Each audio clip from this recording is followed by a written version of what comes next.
Hello, a little bit of a different video today. I've been a freelance videographer or content creator rather for a couple years now, only part-time here and there. I usually do short form video projects for small businesses that are in the area. Most of the clients I know are personal connections, so they're either old coworkers or family members. For example, today we are shooting with my cousin who owns a spa in Seattle, so I'm gonna bring you along with me just so you can get the feel of like what it's like being a content creator. I'm not gonna go into every single detail of what I'm doing when I'm doing it, just because if I'm being honest, half the time I don't know what the fuck I'm doing because I'm self-taught. But if you have questions, please leave them down below. I'll try my best to answer them or create future videos about it. But yeah, I'm gonna go finish getting ready and then we'll head off to the shoot.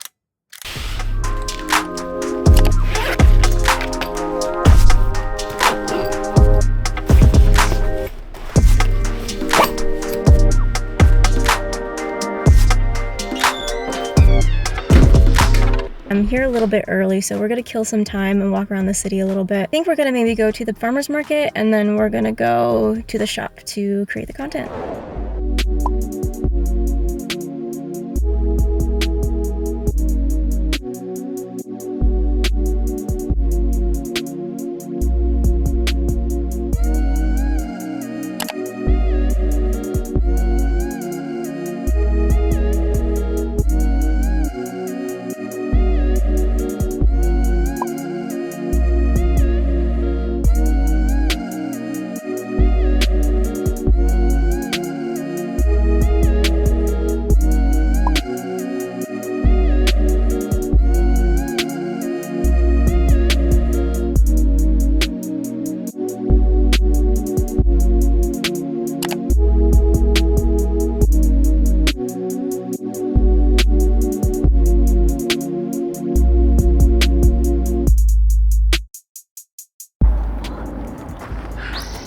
Dude, him, Chai, and Juno have all been in the backyard going ham on dirt for some fucking reason.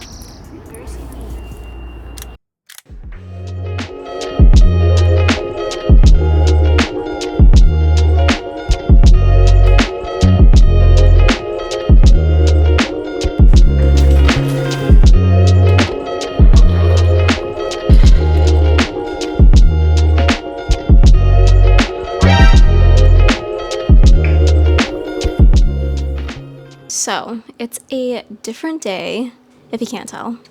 And this is because I don't usually shoot and edit on the same day. I will transfer my footage and create my proxies ahead of time, so when I sit down to edit, I'm not like scrambling or anything. When I am shooting, I'm usually shooting in Sony's HLG3 picture profile. Technically, S-Log 2 and 3 are more so industry standard, but I've been putting off making the switch for years. I did try S-Log 3 with this vlog, but during the client shoot, it was all HLG3. I didn't want to switch during a client shoot because that's really risky, so that's why I made this video. It's kind of like my little practice S-Log 3 video. I don't know if I like it yet. I'm still struggling with setting up shots so that the exposure is correct, but I don't know. I'm gonna hang tight and we'll see. Okay, so let's talk about editing specifically. When I edit, I like to keep things very simple and basic. I kind of already have like an outline of reels that I do for every single client, if that makes sense. Sometimes I recycle the same sounds and just use different clips. I'll usually bookmark a sound on Instagram, and when I'm ready, I'll screen record that sound and then just drop that into my timeline. When I have like 10 or 12, that's when I'll start editing. Then I will drop all my footage into the timeline and kind of just scrub through what I want to keep, what I want to delete, and kind of portion out the reels of like what clips I would like to use with what sound. For the first few reels, I like to keep the clips in an order that makes sense, and then for the last few reels, I will kind of mix everything up and then create like montage sort of reels, if that makes sense.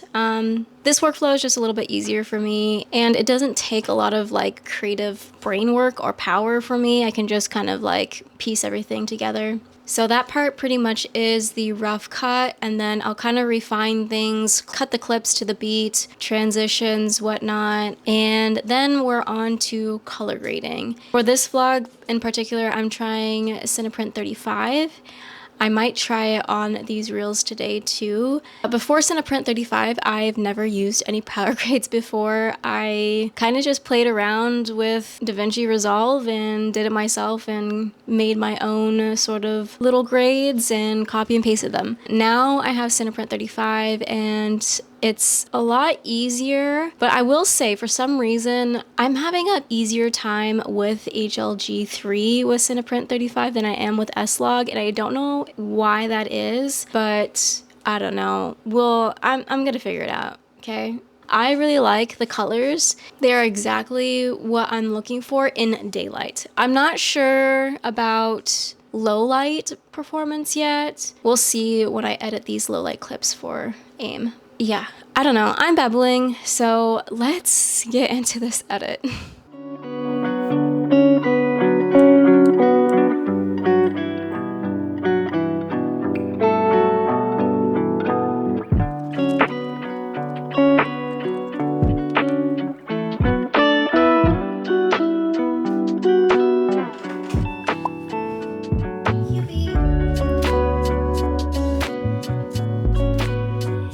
Taking a little bit of an intermission break from editing. I got the rough cut all completed. Right now, I'm just a little bit tired and just need like a little bit of a mental break. Anyways, what I wanted to talk to you about was the fact that I'm saying no to clients. And I've personally never done this before. I have a hard time saying no. And I think that's like the people pleaser in me, but that's a whole different topic that we'll get into a different time. But I've been saying no to clients. And the reason for that is because I kind of want to curate and build my portfolio a little bit to attract ideal clients for me. AIM, my cousin who I shot for this video, she is an ideal client.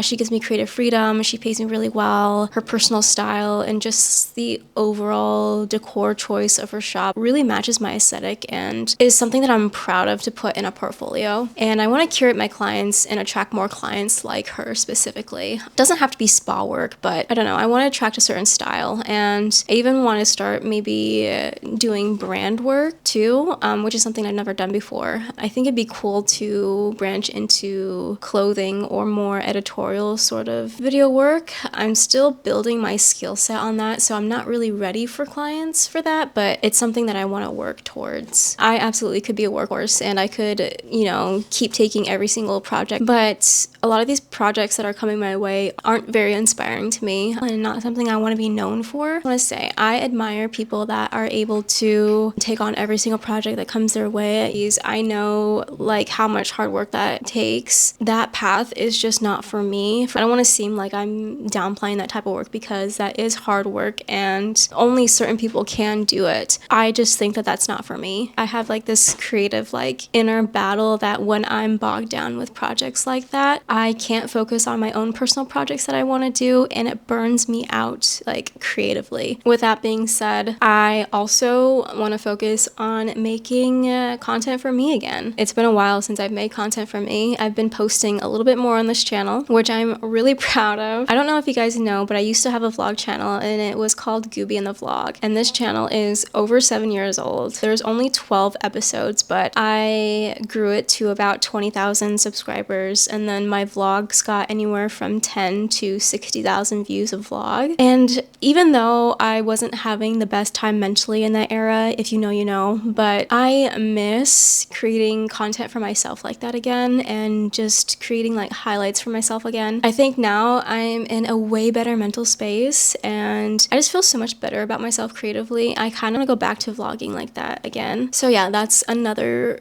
goal of mine, is to keep vlogging, keep up with this channel. I have a few more videos coming for content creation. I wanted to talk about a few things that I picked up, and one of them is this, the small rig, and here it is. I've seen so many people talk about this, so many videographers talk about this little gadget here, make full-on videos about it. I decided to pick one up finally. And I specifically bought this to fix a shot, and ironically, it is one of the first scenes in this video, and it is the front door scene. That scene bugs the shit out of me because it is not center, and that is because my bed is right across from the doors, which is bad feng shui, I know. But my bed's in the way, so I'm not able to put my tripod there, and I don't want to put it on my bed because that's unsafe, right? So I'm hoping I can put this little guy on my windowsill so I can actually get a straight on shot. I'm going to show you what I'm talking about because now that I'm explaining it, I don't think that you guys can visualize it. So I have to put my camera on this tripod on my nightstand, which makes the shot off center. So you can actually see over here the back of my PC, and that annoys me so much. So I have to kind of tilt the camera, and when I tilt the camera, the top of my door frame is like slanted and not aligned. And yeah, this really just bugs the shit out of me. So my idea was to put the small rig right here on the ledge of my window so that I can get a straight shot at my doors. Okay, I'm gonna try and set this up. And yes, I am still in my pajamas today. It is editing day, so we are trying to be comfy, okay? I'm not trying to like not be comfy on editing day because that's not fun. All right, so far so good. I think it's gonna be something like that. I don't have my other camera charged right now, so I'm taking you guys with me. Wow. The framing is so much better. My dog's looking at me like I'm fucking crazy and I'm talking to myself. And I kind of am talking to myself, but like, she's being really judgmental about the camera. Let me talk to my little square boxes, okay? Yeah, the last thing I need to fix is just being backlit. But this is like so much of a better angle than being on my nightstand. So I'm happy so far. All right, that was a cool little field trip, right? So that's the small rig magic arm. Definitely am excited about that purchase, and now that I've demoed using it, I'm even more excited about its use cases. I did pick up a couple of other things. This is the mantis pod, and I bought this for that other scene in the beginning of this video, and it's the top-down door scene. The thing about this is it's a tripod, right? But it has this little guy here, and this can hook onto the door, and you can get like a top bird's eye view or aerial view. And it's really cool, but I don't know if I see myself using it anywhere else besides that one shot. And the shot is interesting. Don't get me wrong. The tripod itself gets really low to the ground, which is kind of cool. This is how low it goes. So maybe that, and then maybe I can put this on different things. I have a mirror here. Maybe I can hook it on my mirror or my monitors. I don't know. I just feel like there's not that many places to hook this. Correct me if I'm wrong. I still really enjoy that aerial door opening scene though, so I'm going to keep it around and keep messing with it. The last thing that I picked up was this guy, and this is a swivel mount. So this quickly changes the orientation of your camera from horizontal mode to vertical mode for like, without having to rearrange your tripod again. You could just swivel it and it should be, the orientation should be fine. I don't remember what this is called, but I'll put it on screen here. This only works with the Sony full frame cameras. It doesn't work with the a6700, which is what I usually shoot on right now, but it does work on my a7S III. My thing is that my tripod is dog shit. I don't even think they make it anymore, but the swivel mount, it's like really hard to go from horizontal to vertical mode because there's a one little notch that you have to kind of find and then move the camera in that angle to rearrange the shot to make it vertical. And it's really annoying. So hopefully this helps out with that. I don't know. We'll see. Yeah, that is all the gadgets that I got this week and that I've kind of been fiddling with. If you are interested, there'll be links down below. You don't have to use them. You don't have to buy these. I'm just letting you know what I did. So don't feel pressured at all. If I were to repurchase anything out of what I just bought, it would be the magic arm. I'm super stoked. All right, let's get back to editing.